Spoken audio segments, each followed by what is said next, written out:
I spent 5 years working as a custodian at a middle school, mostly on the overnight shift.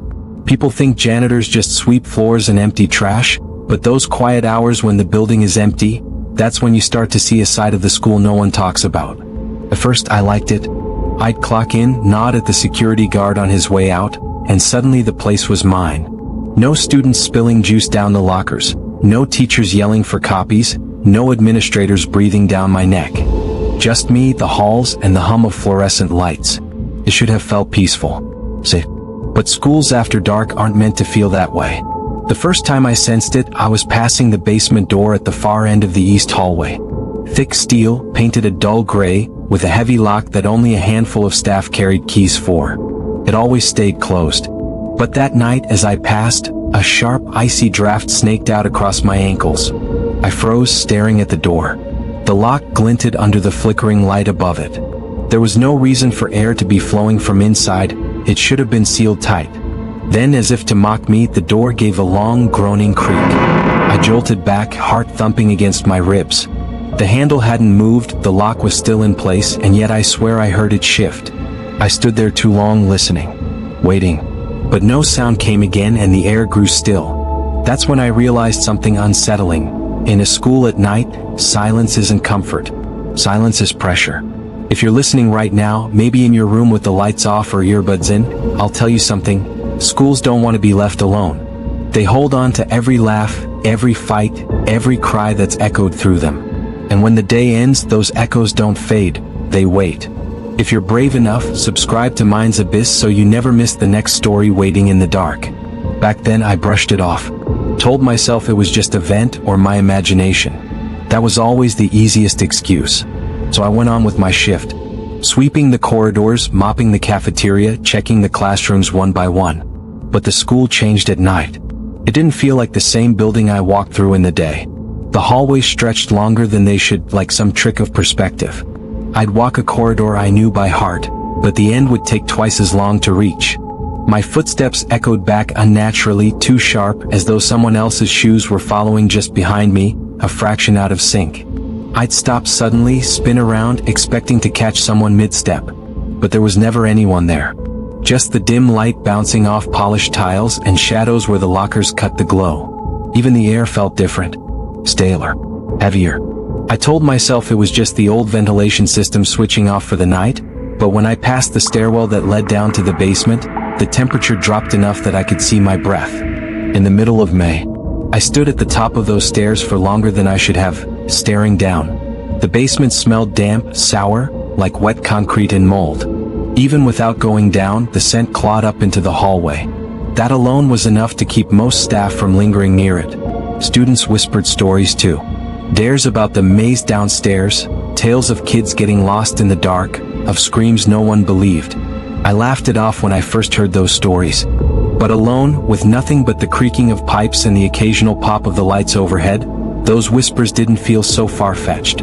I remember pushing my mop bucket past that door, forcing myself to look forward, to keep moving. But I could feel it, like eyes boring into my back.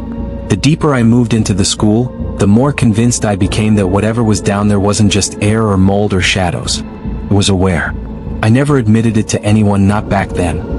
It sounds ridiculous when you say it out loud. But it was real enough to make me change my routine. Every night, I found excuses to clean the other wings first, to avoid that hallway until the very end. Even then, I'd rush past, refusing to slow down near the basement. Because deep down, I knew the draft hadn't been just air. And the door hadn't just creaked on its hinges. Something was waiting. If that unsettled you, stay subscribed, because it only got worse. And eventually, the school gave me no choice but to face the basement again. It was late November, and the auditorium had to be ready for a district event at dawn. The principal's note was blunt. Chairs from storage set up before the buses rolled in. The chairs were in the farthest room, the place everyone avoided when the lights went out. That night the responsibility fell to me. I stood at the top of the stairs with my mop still in my hand, the hallway light haloing the first 2 steps before swallowing them. The stairs looked worse in the dark, as if the concrete had been poured wrong and each tread leaned into shadow. My palms sweat on the rail. There was no one to hand the job to. There was only me. The air hit before I even put my foot down. It was colder than outside, sharp enough to make my lungs ache. I told myself it was the season, that the old building held drafts from places I couldn't see. But the cold felt different, heavy, like it had weight behind it. By the time I reached the bottom, I could taste the basement, sour wetness and rust, and the faint metallic tang that stuck to the back of your tongue. I switched on the overhead lights, and the fluorescents gave the same useless, half-hearted flicker they always did, alive enough to see, dull enough to hide. Their buzz settled into the bones of the place. The basement stretched out in rows of storage cages, stacks of old desks leaning like broken teeth, tarps hiding things that should have been thrown out long ago. The concrete reflected the light in patches but left deep pits of black between. I pushed the cart forward. Its wheels cracked against the floor, and the sound threw back at me in a dozen repeats, as if a dozen other carts moved in step somewhere I couldn't see. I didn't want to think about the rumors kids told in hushed, daring voices, how someone had once run down here and never come back, how pipes carried voices from one end of the school to the other. I told myself those were stories to scare freshmen. But the longer I walked, the less those stories felt like jokes and the more they felt like directions. At the far end, the green door waited, heavy with years of paint and dents. The key bit into the lock with a clang that rang longer than it had any right to. When I shoved the door open, a rush of cold air rolled out, stronger than the draft outside, as if the room had been holding its breath. The storage room was packed, folding chairs stacked in rows, tables folded against the wall. I moved fast, loading metal into the cart and trying not to look at the corners where tarps sagged over shapes. Each scrape of metal against metal tore a little more of my composure. My hands shook, not from the work but from something in the silence that pressed on my spine. Halfway through the load I heard it, not the careful clink of furniture, not the settling of an old building, not the usual noises I'd come to accept as background. This was a breath. Long and wet, slow as someone breathing through a scarf. It came from the end of the corridor beyond the cages, where the light thinned and pooling blackness took over. My mouth went dry. I set the last chair down as gently as I could and peered down the hall. There was nothing I could see, only the suggestion of space growing darker, the way a memory might thicken when you squint at it. The breath came again, closer this time, a drawn-out intake followed by an exhale that sounded like cloth rubbing across concrete. I called out, a stupid human sound, "Hello?" My voice bounced back thin and small. No answer.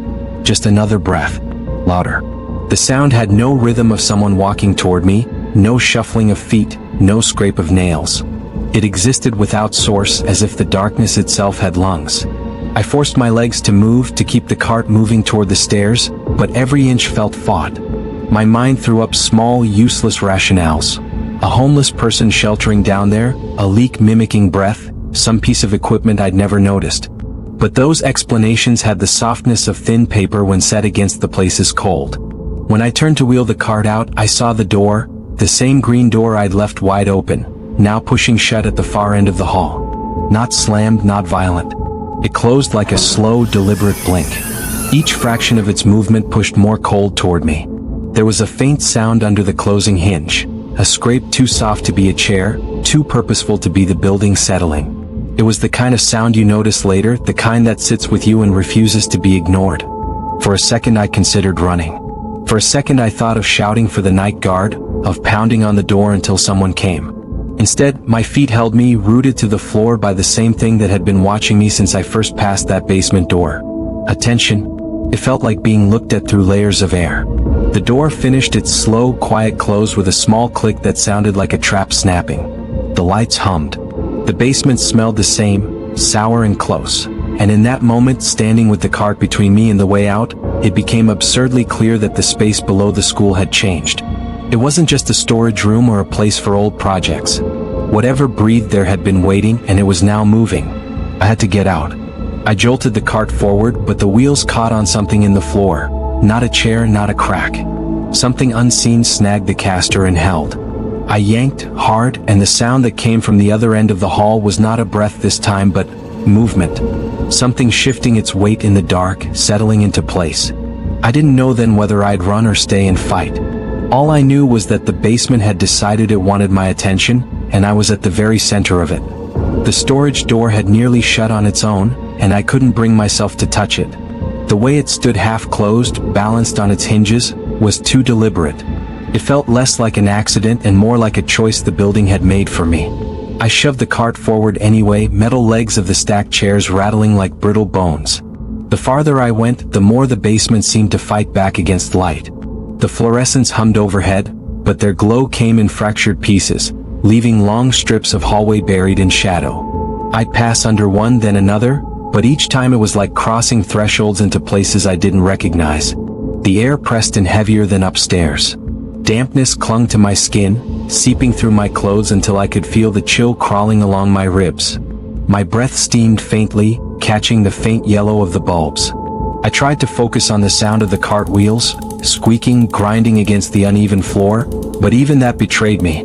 It echoed unnaturally, dragging out just a little too far, as if another set of wheels rolled behind me.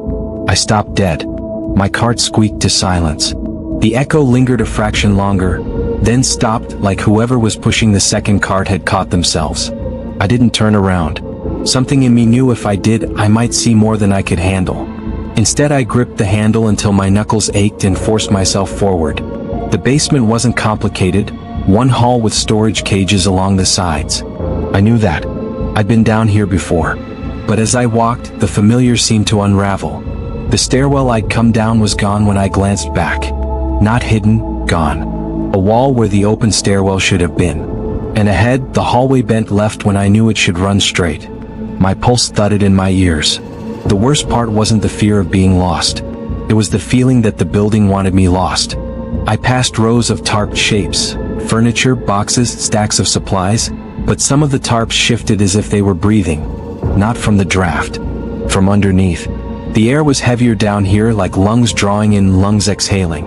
Only it wasn't mine. I kept telling myself not to listen for it, not to look for it.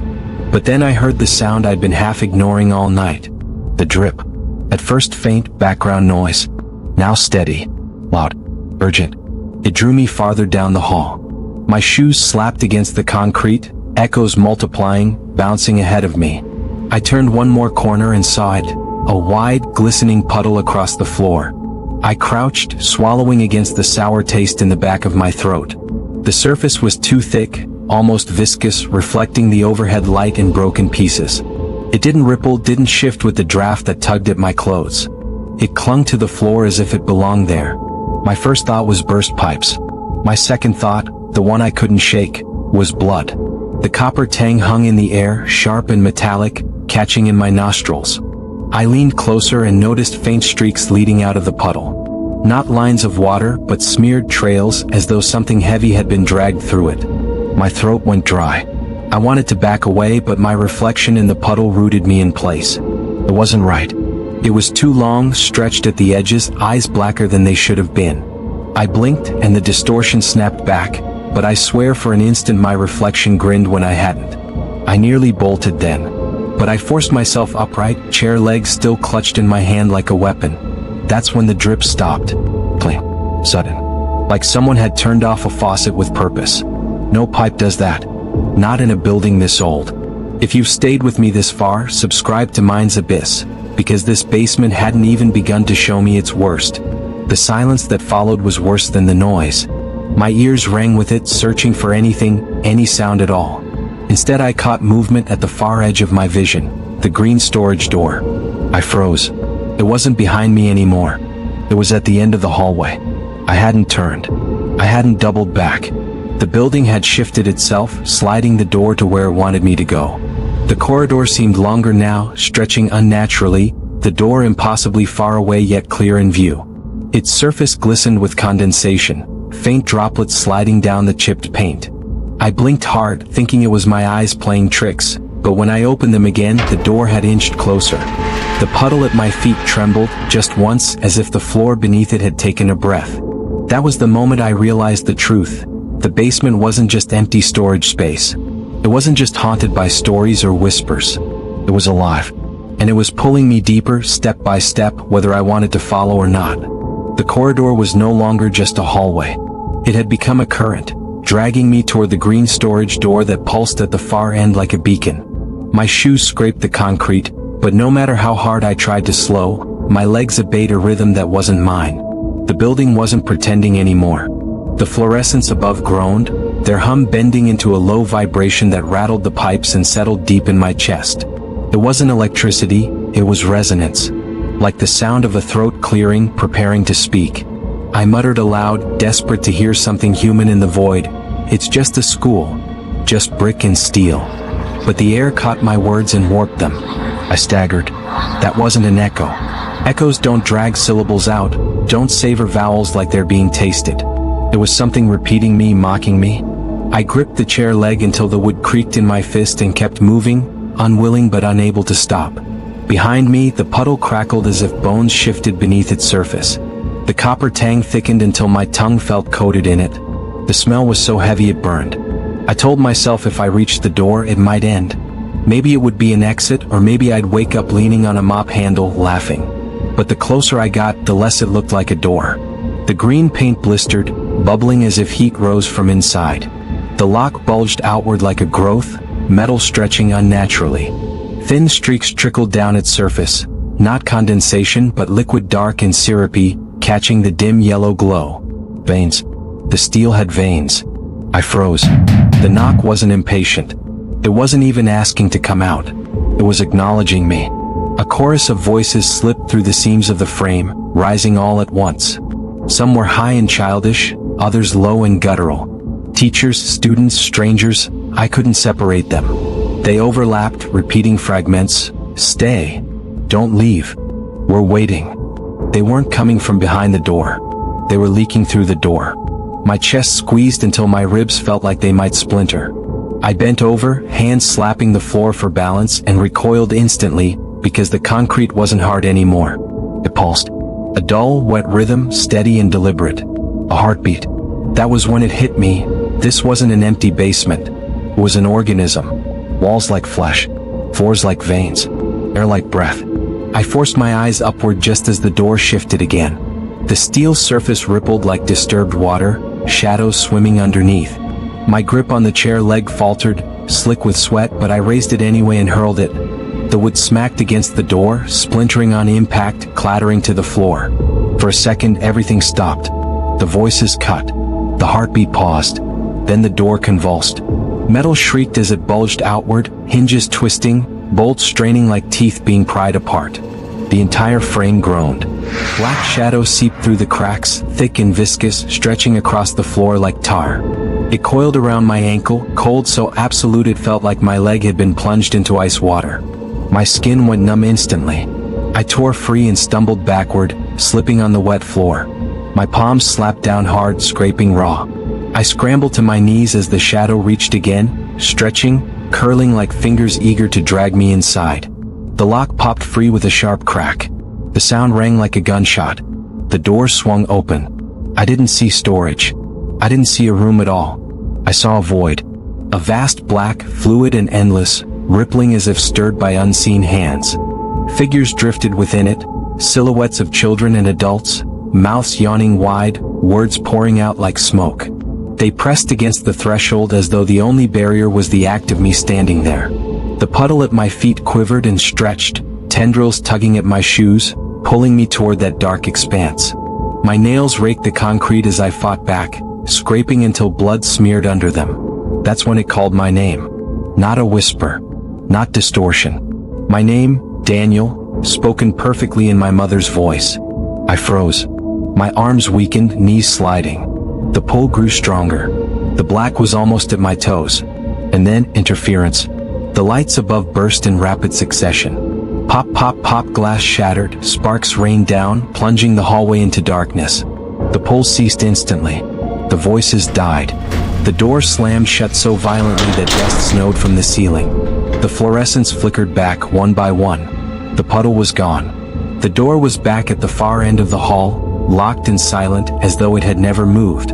I stood shaking, breath ragged, fingernails torn and bleeding. My body was ice but sweat poured down my face. The basement had wanted me. It had nearly taken me. But something had stopped it, something I didn't understand. Maybe the school wasn't free to act however it wanted. Maybe it had limits, rules.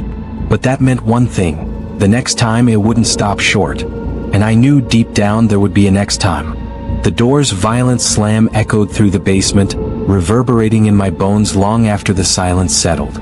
Dust rained from the ceiling and the fluorescents buzzed back to life one by one, casting the corridor in its usual sterile glow.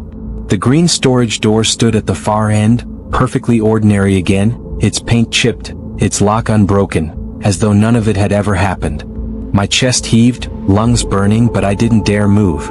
My fingernails were still cracked and bleeding, little smears of red marking the floor where I'd clawed at it. They hadn't reset. Neither had the raw sting in my palms or the sweat soaking my shirt. Whatever game the basement played, it hadn't erased me. I swallowed hard and forced myself to take a step backward. The puddle was gone. The copper tang in the air had thinned. But my ears still rang with the sound of my name, spoken in a voice I trusted more than anything. That was the part that lingered, the cruel familiarity. Each step toward the stairwell felt like walking away from a predator that might lunge if I moved too quickly. My shoes squeaked against the concrete, echoing in a way that mocked me with every stride. When I finally reached the bottom of the stairs, I stopped and glanced back one last time. The corridor looked the same as it always had. A long, damp stretch of concrete lined with pipes, a little darker near the far end, but nothing remarkable. And yet, I knew it was watching. Not through eyes, but through the walls themselves. I took the stairs two at a time, gripping the railing so hard it rattled. The moment I pushed the heavy door open and stepped back into the main hallway, the difference was immediate. Up here the air was lighter, less oppressive. Still old, still faintly chemical, but breathable. It was as if the school itself wanted to pretend nothing had happened below. I dropped the broken chair leg in a trash bin on my way to the janitor's office. My hands trembled as I fumbled with the key ring, metal jingling too loud in the empty hall. When the office door finally clicked open, I slipped inside and locked it behind me. That's when the adrenaline broke.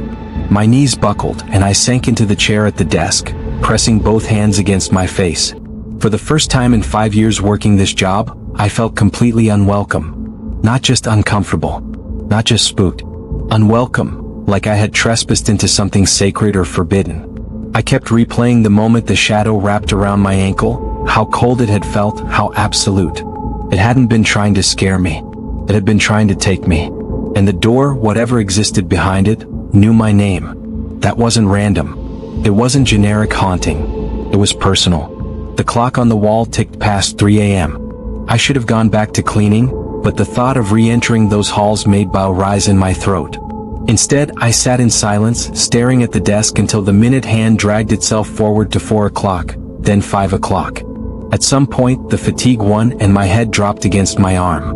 When the morning staff began trickling in, I jolted awake. My neck ached and my shirt clung damp against my back. I hurried out before anyone could ask why the second floor still hadn't been swept or why a cart of chairs hadn't made it upstairs. 4 days after, I avoided the basement completely. If anyone asked, I made excuses, said I'd already finished that section, or claimed the mop water needed changing. The other custodians didn't question me much. Nobody liked going down there anyway. They laughed about its haunted reputation, but I noticed how quick they were to find another task when the basement came up. Weeks passed, but the memory never dulled. I'd wake up at night with the sound of my name in my head, stretched in my mother's voice, dragging me back to that hallway. The smell of copper would rise unbidden, metallic and sharp, until I gagged. Sometimes just passing the basement stairwell, I'd feel a draft roll up like breath exhaled from below. The final straw came one Friday night. I was walking past the stairwell with a trash bag slung over my shoulder when I froze. The door at the top of the stairs was ajar. Only an inch, maybe less, but wide enough that the lock should have caught it. And from that gap, the faintest whisper slipped out. Not words this time. Just the rhythm of breathing. Slow. Patient. Waiting. I dropped the trash bag and walked straight to the principal's office to leave my resignation. No explanation, no excuses. Just a folded note and my keys. I never went back. But here's what I can't shake. If the basement wanted me that night, why didn't it take me? Why slam the door shut at the last second? Why let me go? Maybe it wasn't strong enough. Maybe there are rules to whatever lives inside those walls. Or maybe it was just patient, letting me think I'd escaped. Because every so often when I walk past the school at night, I swear I can feel it again. That same cold draft rolling up from somewhere deep underground. Tell me, if it had been you, would you have dared go back down there? Or would you have quit like I did, knowing full well the basement wasn't finished with you?